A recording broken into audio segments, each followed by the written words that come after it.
नमस्कार, आप देख रहे हैं ग्लोबल इंडिया टीवी और मैं हूं आपके साथ साक्षी। आइए रुख करते हैं आज की तमाम बड़ी खबरों की ओर।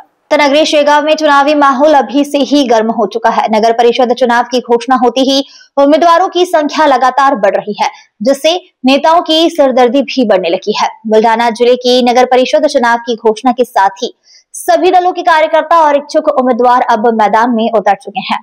चौपाल के आज के विशेष कार्यक्रम में हमारे संवाददाता अमोल सराफ ने लिया है सीधे स्थल से जायजा। कौन कितना है तैयार और कौन जीतेगा शेगांव का ताज।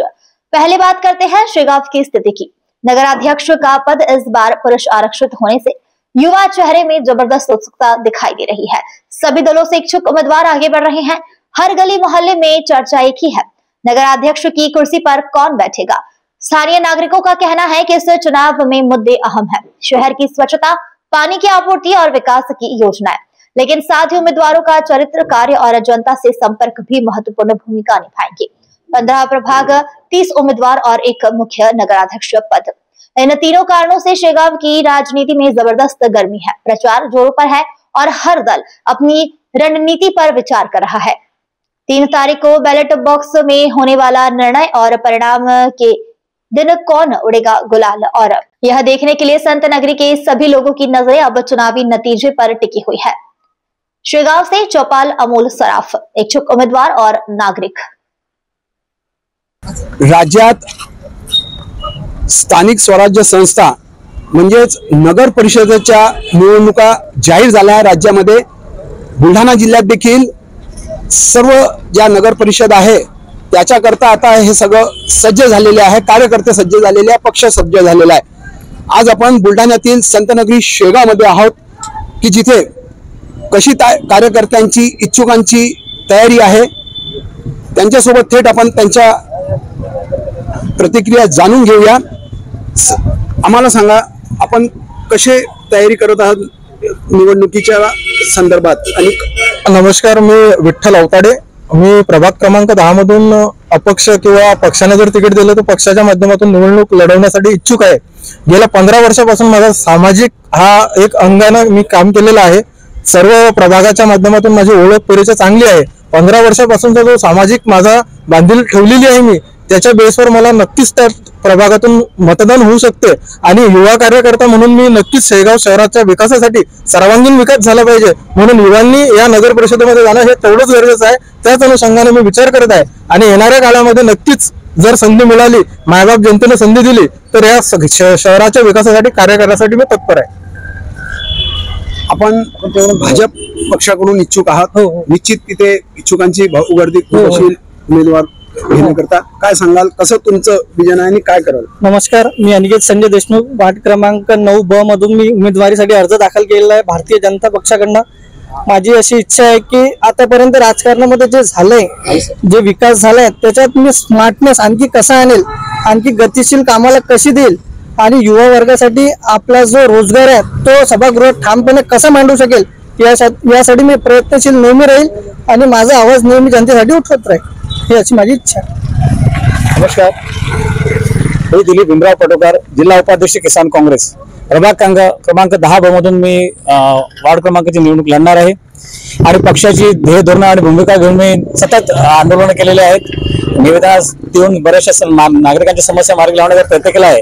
यापुढे मी निवडून आल्यास जनतेच्या विकासासाठी, जनतेच्या सेवेसाठी 24/7 बांधील राहील अशी मी ग्वाही देतो आणि तरुण चेहऱ्याला संधी देण्यात यावी हीच माझी इच्छा आहे। कोणत्या पक्षाकडून? भारतीय राष्ट्रीय काँग्रेस पक्षात सांगितलं नव्हतं।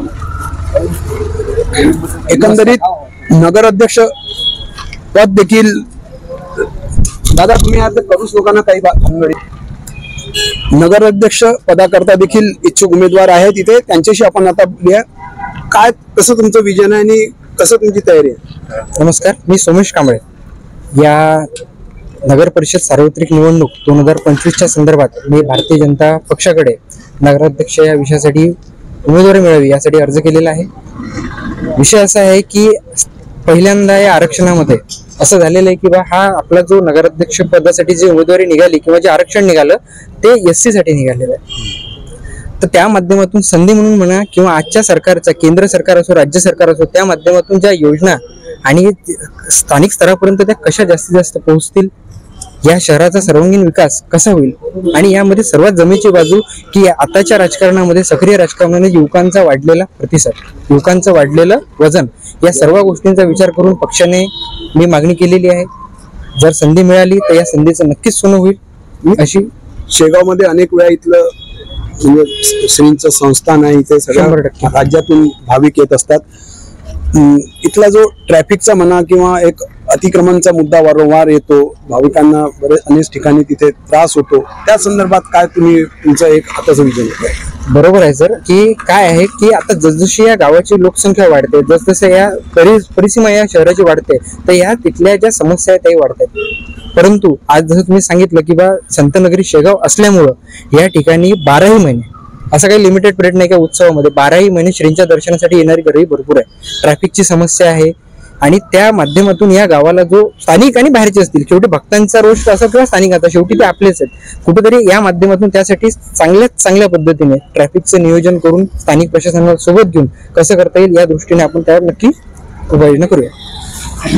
आपण देखील नगर अध्यक्ष पदाकरता इच्छुक आहे, आपली तयारी सुरू आहे, काय सांगाल, काय विजन आहे? नमस्कार, मी लखन मनोहर पिवाल, युवक काँग्रेस शहर अध्यक्ष. मी पक्षांना जर माझा प्रस्ताव मांडला की मी नगराध्यक्षाची मी लढायला तयार आहो आणि आणखी मी 15 वर्ष झालं काँग्रेसला जोडलेला आहो. पक्षांना मी विनंती केली की मला तुम्ही लढण्याची संधी द्या. मी पक्षाचा विश्वास आहे की ते मला संधी देतील. नेमकं कशा पद्धतीचं शेगाव तुम्हाला विकास करण्याच्या दृष्टीने तुमचं विजन आहे? बरेच वर्ष झाले इथं काम करणे, मंदिर आहे, विकास आराखडा आहे, बाकीचे काम बाकी आहेत. पुढच्या येणाऱ्या काळात आम्ही युवा पिढी करण्याचा प्रयत्न करू आणि नक्कीच शेगावला डिजिटल हे करण्याचा प्रयत्न करू. आपण देखील नगर अध्यक्ष पदाच्या दृष्टीने तयारी करत आहात, कसं सांगाल? माझं नाव अजय दौलत शिरोगार आहे, मी अपक्ष उमेदवार आहे. 125 वर्षापासून नगरपालिका आरक्षण निघलं, एससी सगळ्या आनंदाचे आहे, खुशीत आहे. संत नगरीमध्ये एससी सारख्या ठिकाणी निघाल्यानंतर आम्ही सगळं विकास काळाकाळ सगळ्या गोष्टी पद्धतशीर करणार आहे. इथे स्थानिक पत्रकार देखील आपल्या सोबत आहेत, त्यांच्याशी आपण थोडीशी बातचीत करूया. सांगाल, सध्या नगर परिषदचे निवडणुकीचे पडघम वाजत आहे, काय तुम्हाला एकंदरीत सगळं चित्र आहे आणि कशी परिस्थिती आहे आणि किती वर्षांनी हे इलेक्शन सगळं होऊन आले निवडणूक? नमस्कार, नाना पाटील, दैनिक तरुण भारतला मी काम करतो. वास्तविक पाहता तब्बल 9 वर्षांनी ह्या निवडणुका परिषदच्या होत आहेत आणि या शेगाव शहरात प्रथमच एससी साठी नगराध्यक्षपद सुटलेलं आहे. त्यामुळे इच्छुकांची खूप मोठी गर्दी दोन्ही पक्षाकडे पाहायला मिळत आहे. आता पक्ष योग्य कोणता उमेदवार नगराध्यक्ष पदासाठी देतो त्याच्यावर बाकी सगळ्या नगरसेवकांचे भवितव्य अवलंबून दिसते. मागच्या पंचवार्षिकला या ठिकाणी भाजपचं बहुमत होतं, नगराध्यक्षासह भाजप बहुमतात आलेली होती. किती प्रभाग आहे आणि किती उमेदवार? एकूण शेगाव शहरात 15 प्रभाग आहेत आणि 30 नगरसेवक नगरसेविका दोन्ही मिळून म्हणजे 15 महिला आणि 15 पुरुष अशा 30 नगरसेवक निवडून जातील आणि एक नगराध्यक्ष असे 31 उमेदवार या ठिकाणी उभे राहतील. एक शेवटचा प्रश्न आपल्याला स्थानिक म्हणून सांगाल तुम्ही की कसं इथलं तुम्ही तुमचं शेगाव पाहू इच्छितात, कसं काय राहिलेल्या कामं की जे अजून तुम्हाला वाटतं अपुरे आहे शेगावमध्ये? संपूर्ण महाराष्ट्रामध्ये चर्चेमध्ये जी राहते ती नगर परिषद म्हणजे शेगावची नगर परिषद. आणि या नगर परिषद म्हणजे कसं आहे की इथं हे एक गजानन महाराज संस्थानला कनेक्ट असल्यामुळे इथं प्रत्येक आमदार, मंत्री किंवा मोठे जे अधिकारी आहेत ते येऊ इच्छितात, त्यामुळे ही चर्चेत राहते. आणि या नगर परिषदवर वर्चस्व राहावं हे प्रत्येक पक्षाची इच्छा असते.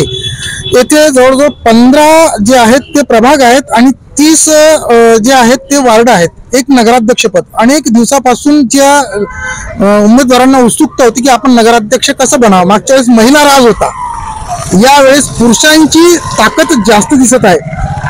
अर्धे पुरुष आणि अर्ध्या महिला ज्या म्हणजे वार्डा करता उमेदवार ते आहेत, तरी सुद्धा पुरुषांची शक्ती येथे जास्त दिसत आहे. पण नेहमी असं म्हटलं जाते की महिला या ज्या खांद्याला खांदा लावून चढतात आणि चालतात, तर त्या महिलांकरता आता काय राहते हा एक महत्वाचा मुद्दा येथे राहील. स्वच्छता आणि विकास हा मुद्दा येथे राहीलच.